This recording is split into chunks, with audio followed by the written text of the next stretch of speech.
Ciao everyone! Welcome to another live virtual city tour in Italy. Today we are going to the green heart of Italy, also known as the region of Umbria, and we are going to be touring around the beautiful town of Orvieto. Orvieto is halfway between Florence and Rome, and I'm going to be joined by the lovely Ellen from Umbria above. I can just see that Ellen has joined, so I'm going to add her into this and then, we can get started on our walk. Okay. Hi to everyone joining. Okay, just bear with us. She's right at the Duomo, so you're going to be in for a beautiful view as soon as she joins. Hello. Hi, Ellen. How are you today? Great. Can you hear me okay? I can hear you perfect. Great. Wow, look at the Duomo. Yes. So beautiful. Wow. Ellen, perhaps really quickly before we get started, I might just get you to introduce yourself and say a little bit about you for people who don't know you. Sure. Yes. Hi everyone. I'm Ellen. I live in Italy. I'm half Italian, half American. I grew up in the United States. And I consider myself a repat instead of an expat. I was saying to live because my grandparents were from Italy, and I always dreamed of coming back. And so I came back, and so I'm an Italian citizen because of my grandparents. And then I met my husband here, and so he grew up in Orvieto, and so we decided to settle here. Beautiful. Wow, how amazing.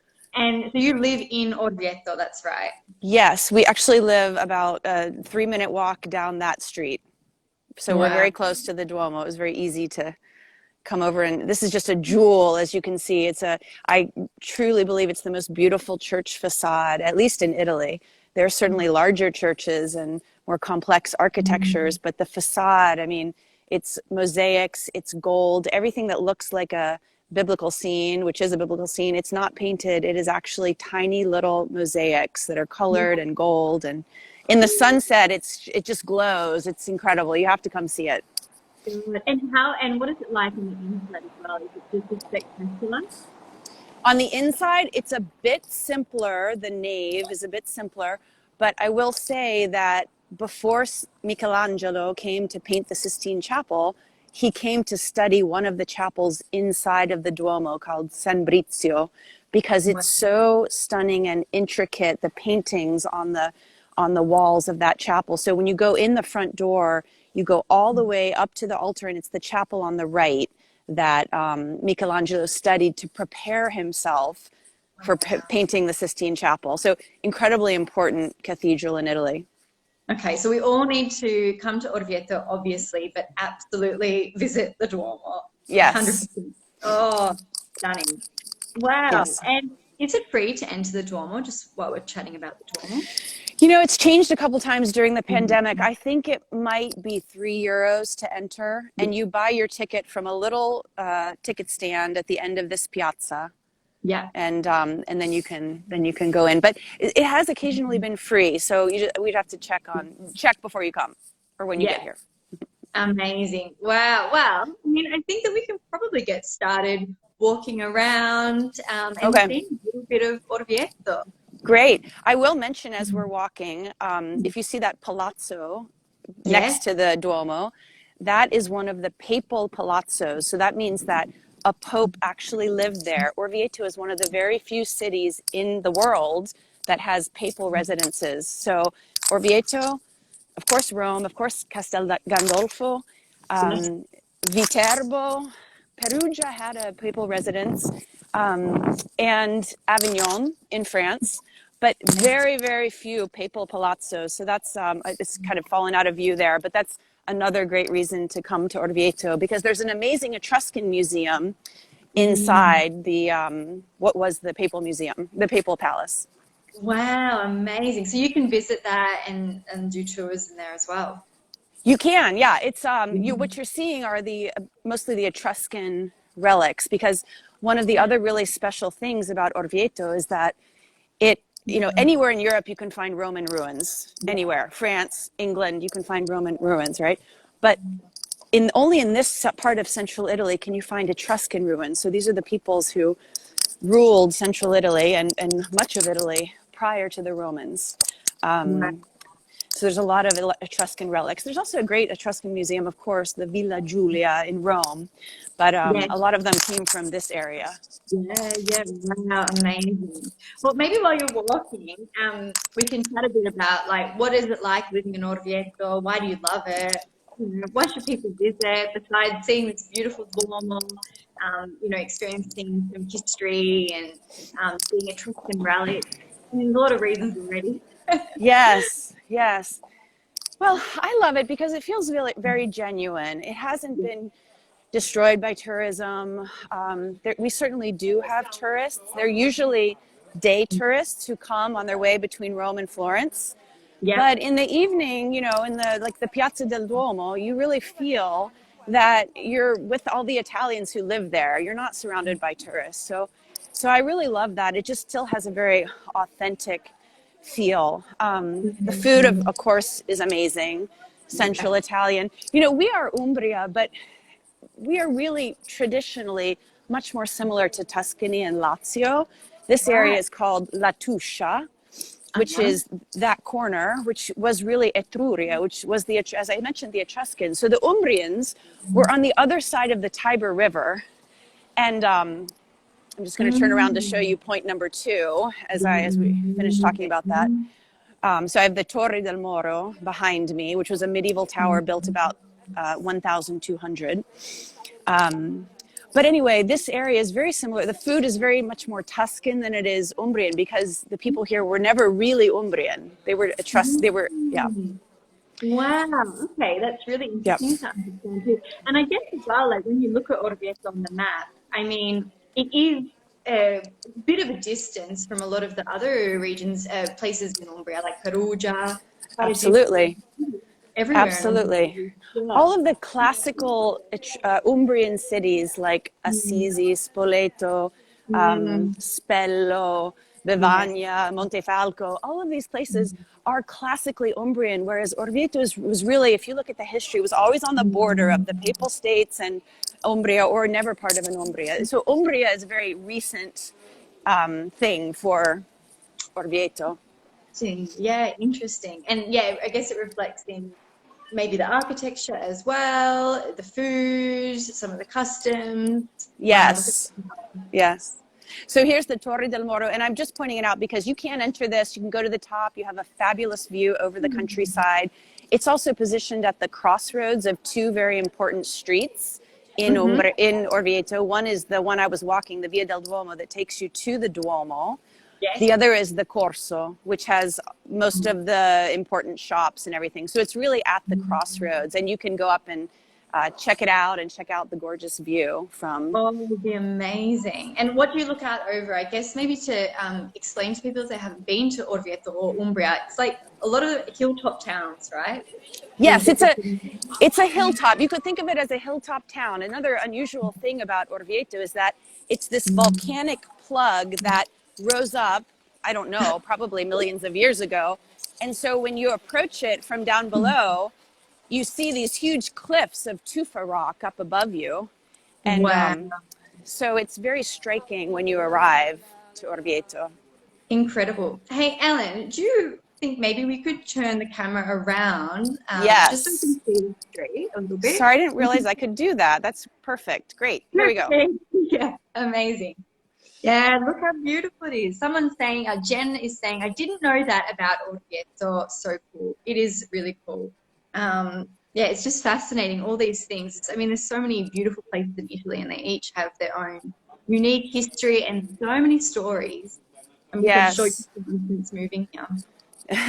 So we're walking down the Corso right now, and you can see tons of shops. And also, what I really like is that there's a lot of shops that are locally owned. I think we maybe have two chains here, Benetton and Sicily, but most Yeah. of the shops are family owned, family run. All the ones I'm showing you right now are family owned, family run, and I really do love that. Absolutely. That's so important to support these kinds of shops as well. Alan, Yeah. have you noticed, like, how has the town been affected, I guess, by COVID, like in terms of tourism? Are many people Well, coming back yet, or? people are coming back. Let me step out of the way of the police. Um, people are coming back. Absolutely. It was hit hard, of course, by the pandemic. People couldn't come, weren't feeling safe to come, this kind of thing. Of course, now, tragically, we have this other concern in the Ukraine. We're not concerned here in Italy because, you know, we're a part of NATO, so we are not concerned for ourselves, but we're horrified about what's happening to those families. And it's just so, and it's awful. And I think that will probably give some level of discomfort to travelers coming to Europe, you know, quote unquote war in Europe. So we'll just have to see. But anyway, getting back to Orvieto, here you see in the distance another medieval tower. You know, a lot of people are familiar with San Gimignano, which has so many towers, but Orvieto has a few towers too. And here's another one, gorgeous. You really do have quite a few towers. It's beautiful. Can you go up all of them or only certain towers? Certainly the Tori Del Moro, the very first one I showed you. I don't know if I'll have to ask about the others. This church is Sant'Andrea, which is amazing. You can go down underneath the main level, which the main level is like a medieval Christian church, which, you know, today is in Italy, there's so many, but if you go down and see the early Christian church level, you can see the pre-Christian level, you can see the Etruscan level, which was before the Romans, and then you can even see the people who lived on this volcanic hill before the Etruscans. It's incredible. Oh my God, that's amazing. Yeah, isn't that interesting too? I think sometimes people don't always realize that a lot of these churches have just been built on top of another maybe pagan church or whatever else. It's just, it's really fascinating. Right. And you can see on the tower, those are, they look like shields. They're family crests and so forth. And this is the town hall in front of us. Gorgeous. So. Really beautiful. Oh, wow. How long would you say that someone needs to spend in Orvieto? So I know you said, you know, it is a popular day trip, I guess, in Rome. Yeah, I think that's a great opportunity for me to tell you about a couple other things that I can't show you because they require a little bit more walking than we could do in half an hour with all of these other things. But because to answer your question directly, I think it really warrants 2 or 3 nights. People again usually do it as a day trip, and I think that's okay if you're rushed and you don't have a lot of vacation and so forth. But I think it's better done in 2 or 3 nights. So a couple things, 2 points that you should visit other than the ones I'm showing you today. One is the St. Patrick's Well, Pozzo di San Patrizio, which is a feat of medieval engineering. You can't see it here, but it's a double spiral helix that allowed the Pope, he was afraid of not having enough water in the town, so he had constructed this double helix tower on the edge of town where the mules carrying the water up the hill never met the mules coming down. So it's an amazing feat of engineering in the medieval times, and you can walk the whole thing up and down. It's amazing and it's beautiful. Wow. Yeah. And then I'm going to keep walking here. Let me flip the camera around.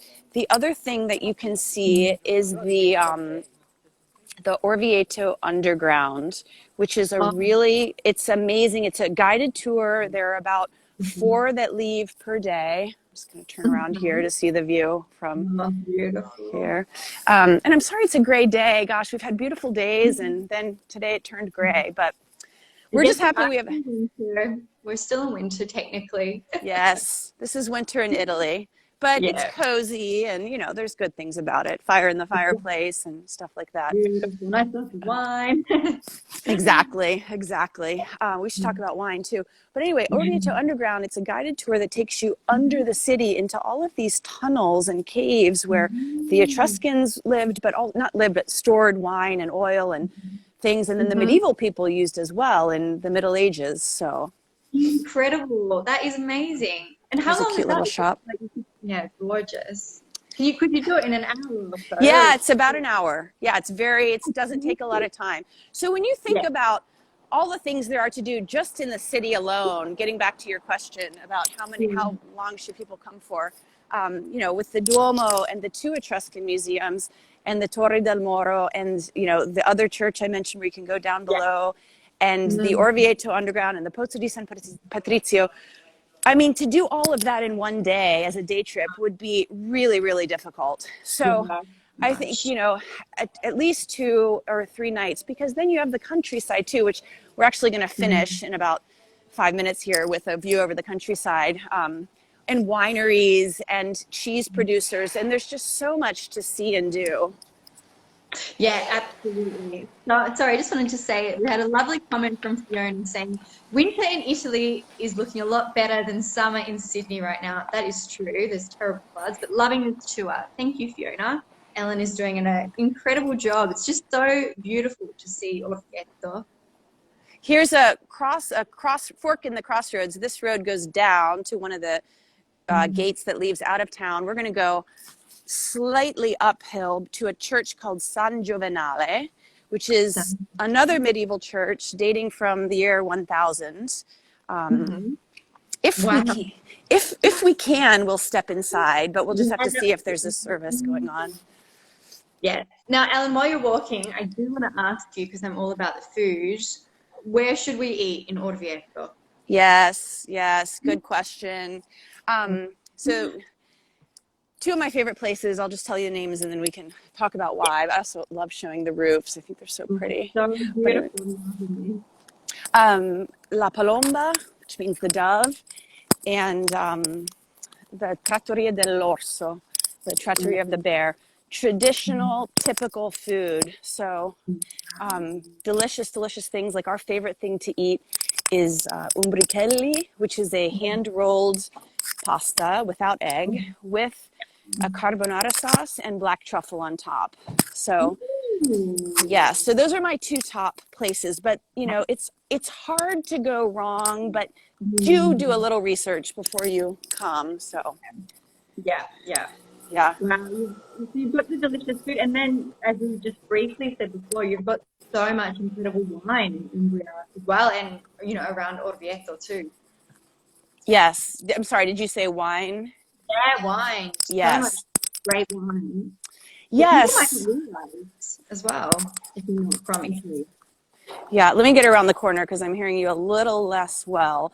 But No worries. white wine, of course, is the staple of this region. But a lot of people don't realize they actually do make red wine. I just want to show you this door because it's so beautiful, this entrance to this huge palazzo. Stunning. Wow. Beautiful. And as I don't know how many of your viewers know, but there's a massive amount of construction going on in Italy right now. And in fact, I'm looking up to see if I'm going to get hit in the head by something falling. But and the reason for all this construction is that the government is giving all these incentives Yeah. to the residents and so forth to do work to make things earthquake, what's the word? Yeah, earthquake proof or resistant against earthquakes, and also energy efficiencies.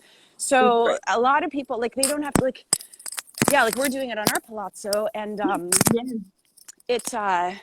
it just means that we don't have to pay for, like, redoing our roof, for example, because the government. But of course, everyone wants to do this. So it's now become a huge crisis in Italy because the government is behind on paying the workers. This is a little piazza with a more kind of modern church. But if you can see where the street ends there, that's where we're going to go do a look over the This is something I countryside. really love about Umbria. These beautiful, like medieval streets that sort of wind around, and even if there's not, anything necessarily like a shop to go to, just wandering through them, I just feel like it's so Umbria. Really relaxing, really peaceful, and then we're about to get to this incredible view as well. So just love Yes, these cute little alleys and entryways. And again, it's prettier on a blue sky day, but that's okay. Yeah, I think it's so beautiful. It's a little bit mysterious, perhaps, this atmosphere. That's true. Winter Oh, mystery. yes, exactly. Oh God, it looks gorgeous. Is Orvieto obsessed with flowers as well? I know that lots of the towns in Umbria have got flower pots everywhere. They do, yeah. I would say they do have a lot of flowers everywhere. There's a little park below, but Oh, stunning. Wow. And where are we looking out to exactly, Ellen? Like, is this in the direction towards? like back to Rome or into Umbria, if you know? We are looking, I'm trying to orient myself. We are Mm. looking west because Yeah. if we look over this way, down below there is the autostrada, the A1 that connects the Yeah. north to the south. Yeah, you probably can't see it, but I can see it. And so we are looking to the west towards uh, Lazio, the northern part of Lazio, Tuscany, and so forth. You can see we Oh, have a lot of olive trees. Olive trees are everywhere here. We produce our own oil. yeah. They're just Award winning. everywhere. Award winning, yes. Thank you for mentioning that.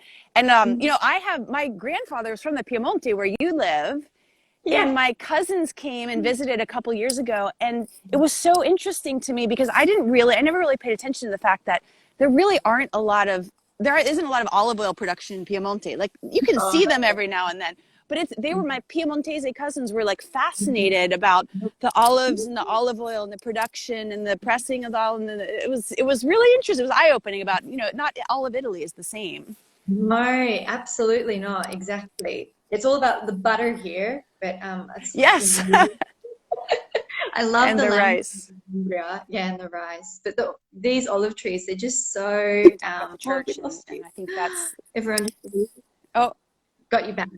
can you Cut hear out for a me? second. Okay. Yeah. Oh gosh, I didn't even move my feet. I just turned in a circle. But this view is all around the city. So again, if you can imagine a hill town, but it has views like this all around the city. So My God, it's beautiful, Ellen. I think can that oh no. yeah, I've got you. I've got you. Okay, I'm not going to move at all. I didn't move. I swear I didn't move my position at all. But this is San Giovannale, which is a church built in about 1000, so even older than the Tori Del Moro, which was 1200. And Wow. it's really beautiful inside. I'm a little afraid that if I go inside, I will lose you. We could try it, or you can just come and We see could it. try. Yeah. Let's see if it's open. Let's see. If we lose you, then we Okay, can be back. Let's try. Fingers okay, crossed. let's try. I'm going to put my mask on, and just Yes. in case. If there's So give anyone around. So the rule Oh, in Italy, out and about, you don't have to have a mask on. Some people still do, but oh wait, there's a exactly. As soon as you get okay, into that, yeah, let's figure out the mask. okay. So let's see if it's open, and I may not talk because if Yeah, there's that's someone in there praying or something, I won't. I totally. won't talk. It does look open, so we'll step inside, and I'll just show you around Yay. as Okay, much we'll as be. I can. There's somebody inside, so I don't know what's going on.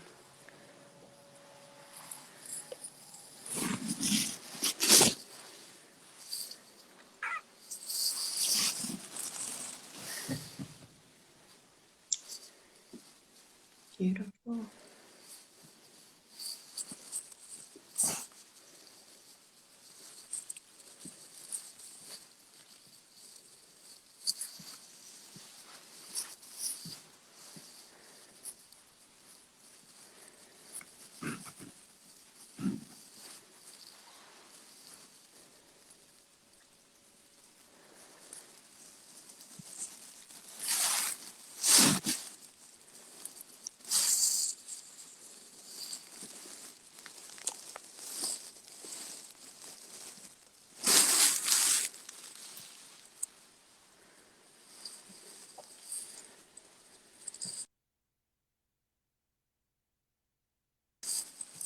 Mm.